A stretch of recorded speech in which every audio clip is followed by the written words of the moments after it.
Hello, and welcome to Brazil News. My name is Antonino. And I'm Sean. We're here to discuss the amazing changes that Team Impact has made to make an impact on climate change, specifically in the country of Brazil. They started as a group of college students who used their knowledge of climate change history to relate to current events, allowing them to make a change in the world. Truly amazing. Lately, we have been seeing effects of climate change directly on our own country, and Team Impact is trying to prevent future problems from arising. Also, the Brazilian government is continuing to experience changing rainfall patterns with reduced water resources, which is not ideal, as Brazil uses hydropower as its main source of electricity. Brazil's general carbon footprint includes 476 million tons of total carbon emissions and 2.27 tons of carbon per capita. The biggest influencers of this carbon footprint are cattle ranchers as well as coal and iron energy resources. Team Impact began by simply creating a plan to make a change on climate change. They implemented their plan, and the effects are already noticed, and especially in the connection between different major communities and public figures in our country of Brazil. Before jumping to the climate change conference, some background behind Brazil in this conference is that in 2002, Brazil signed to be a part of the Kyoto Protocol, and in 2016, they signed to be a part of the Paris Agreement. Brazil is currently known as a non-Annex I party, which is due to their relatively low income as a country as a whole, and they are currently being a developed country. But once the country is more developed, they will have a larger say in the convention, and they can move forward having a larger say.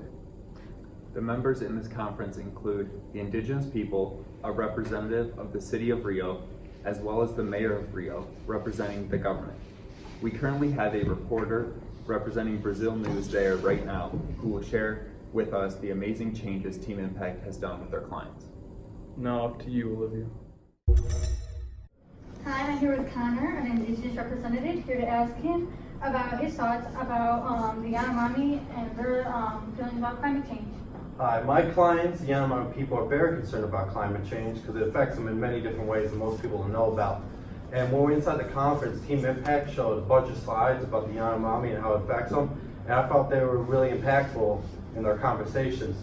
You know, the Yanomami people depend greatly on the rainforest and all it has to offer, since that's the main area that they live in. And their health is affected too by these changes, and each year they kind of get sicker and sicker, and that's a problem for them staying alive and staying as a group of people. And it even opens up to a lot of natural disasters, and it affects them getting back on their feet afterwards, and it takes down the protection that they naturally have to the rainforest. What has been going on in the Yanomami's land, and how does it affect climate change? Well, deforestation has been going around in the land for a long time, and it directly affects my clients because that's where they normally live. And it's been happening because the cattle ranchers need more land, and it's free land to use, as most people think, but it's really the land of these indigenous people. And my clients really appreciate the work that Team Impact has been putting into it, and their great recommendation to decrease deforestation. And we're hoping that can help even in climate change, as we've heard before, that helps with climate change, but also help my people in many different ways. Has there been any talk about the human rights of the Yanomami people? Yeah, there has been a lot of talk about the human rights of the Yanomami people, along with other groups, but the Yanomami are more affected than other groups. But after all this tragedy, we still think that there's some positives that might come out of it, like maybe we can get some more rights over our land and the rainforest as a whole. And they'll be happy to hear that the recommendations they have in mind will not hurt them in any way, as we know it hurts people who are poor and like different groups like farmers or fishermen. And hopefully these recommendations aren't going to hurt them anymore. Where are the Yanomami leaders? Well, the leaders are staying to protect the culture in other parts of the Yanomami people. They sent me so that the people aren't as affected by technology and other advances around the world. And Team Impact, again, had another nice recommendation about a media plan of how the Yanomami people are going to get this out more. And we seem to be already following this, as I am here instead of other people. And we're talking to you, the news, to kind of get their voice out there without affecting their culture and how they live all day.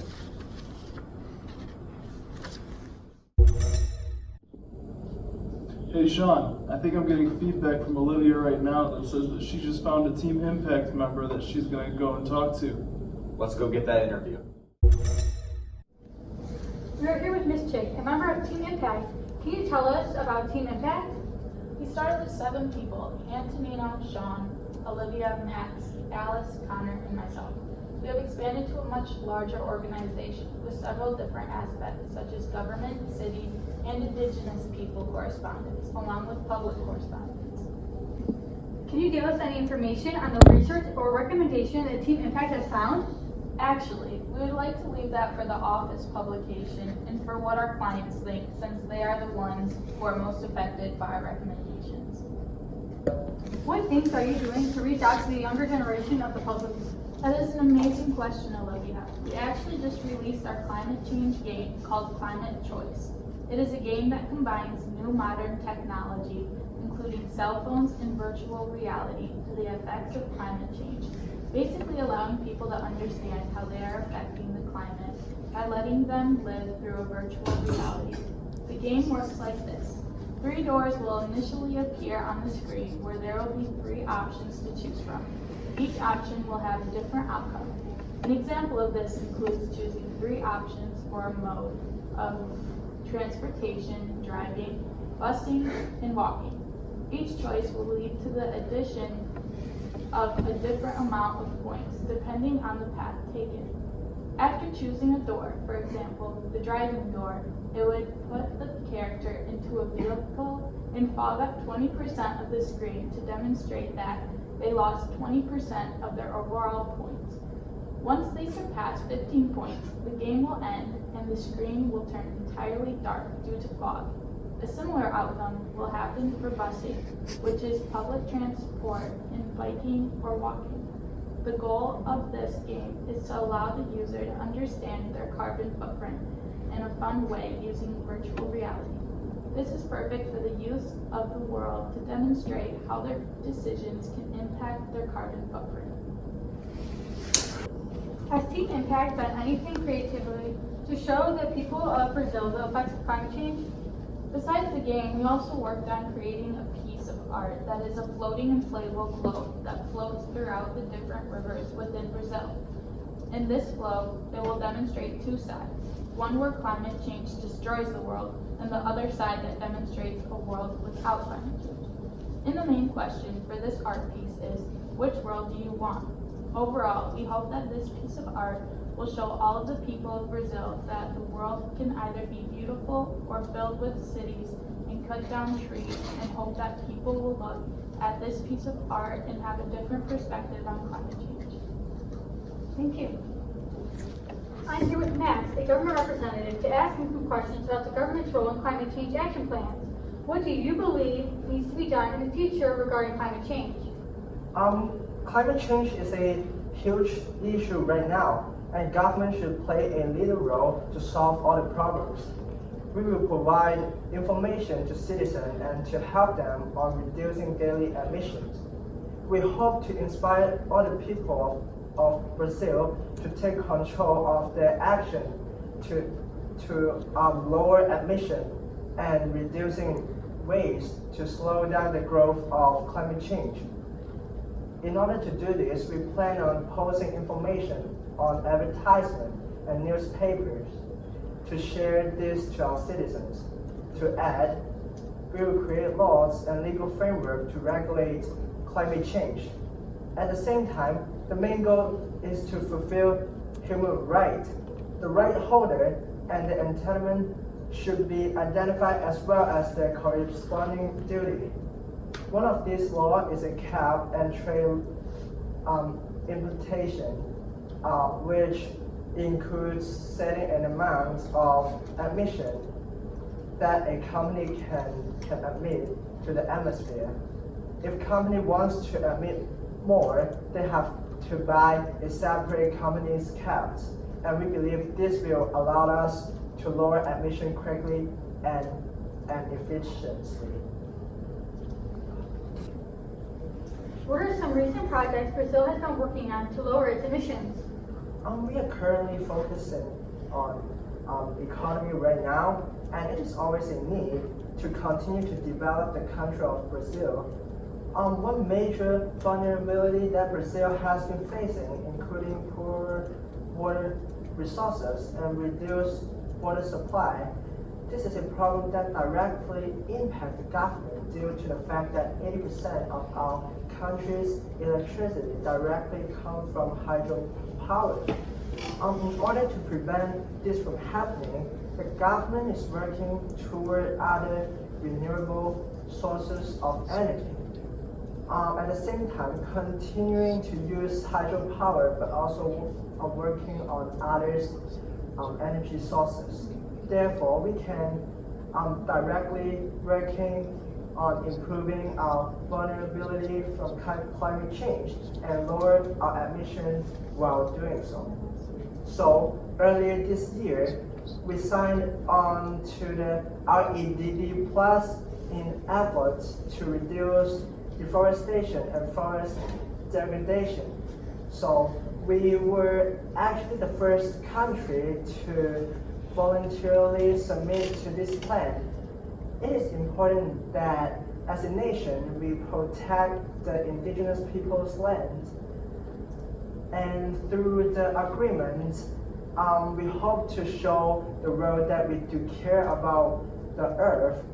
The trees help to take carbon dioxide and provide oxygen to the earth, and then also an ecosystem for many animals. Other governments want to do this to protect and serve its people.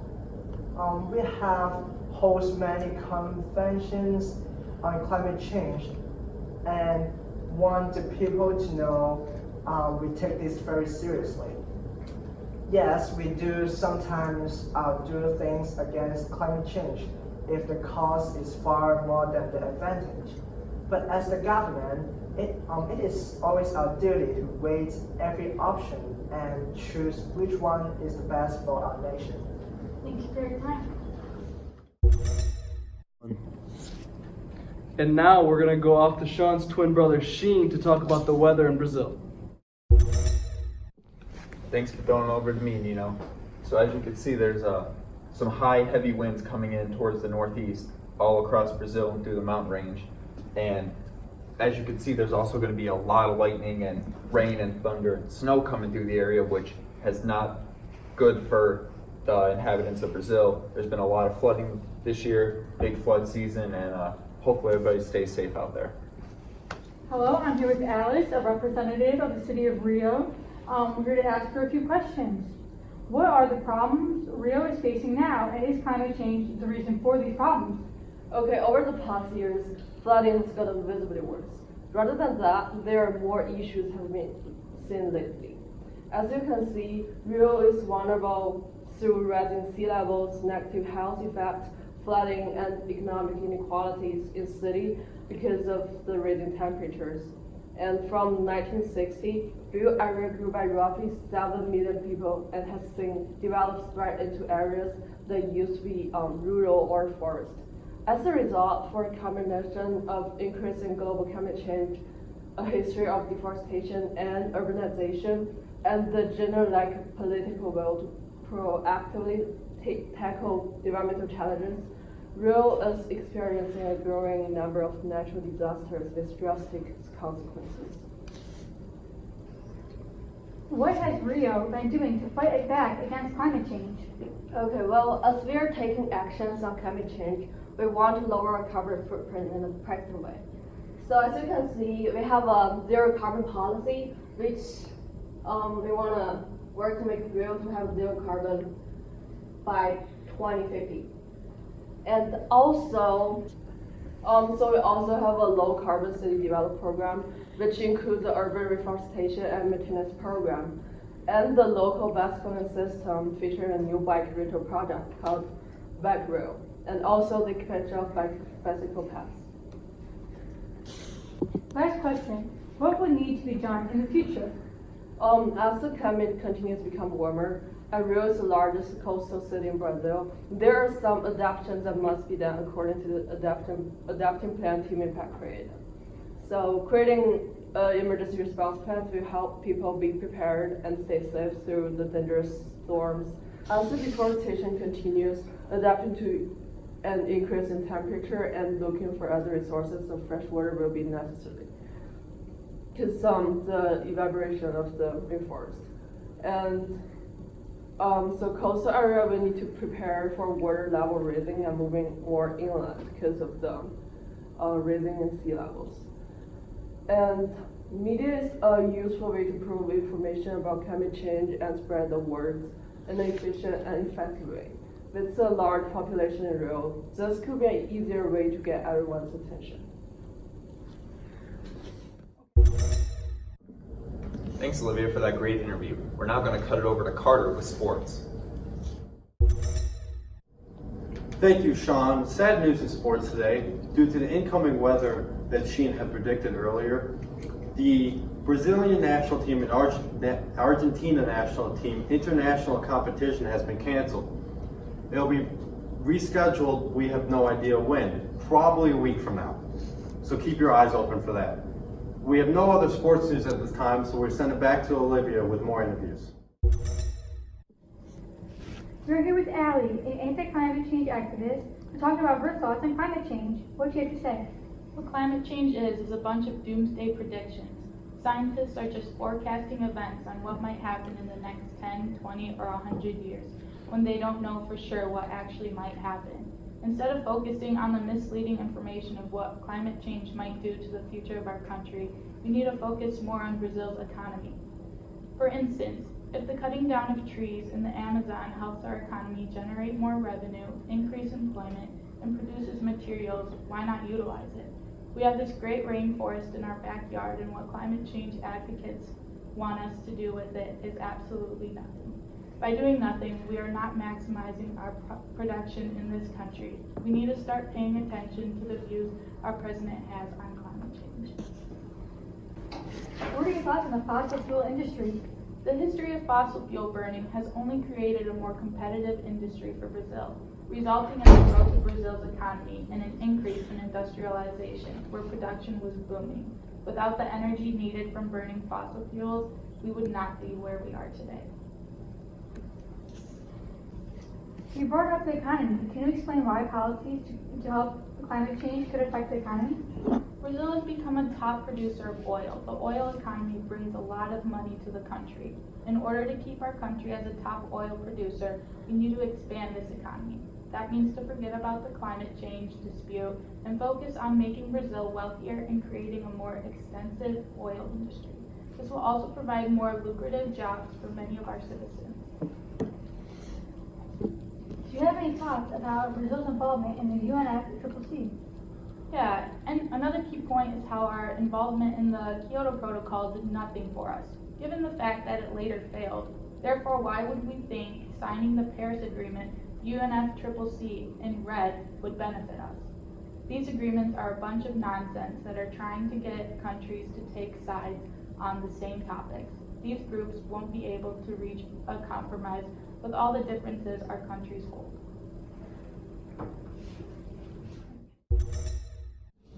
Welcome back to Brazil News. As you can tell, we unfortunately had to switch studios due to our old one flooding.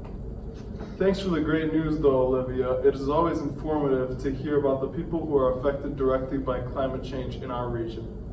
I would just like to add one last thing to Allie's interesting comments and to mention a little something about our country's history involving climate change to give our viewers full context. Even though the Kyoto Protocol was greatly considered a failure, our nation's emissions decreased by 52% from 2005 to 2012 under the help of the UNFCCC. Yes, Sean, that is true. And as I recall in the past, indigenous people were never given government support or protection. With that though, it is hard to believe that the failed efforts in the past will happen again now, considering how many people or groups Team Impact has consulted in their recommendations. You're exactly right, Nino. It seems that Team Impact has thought of everything, including how their clients will work together. They also published, along with the recommendations and findings, how they believe the groups of Brazil should act with each other. They ensured that every group worked together smoothly by creating and following this mediation plan.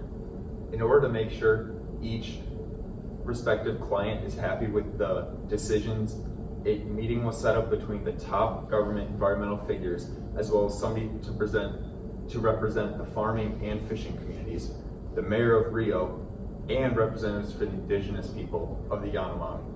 During this meeting, everyone had to be respectful of each other's decisions, allowing each party to vote for their own opinions.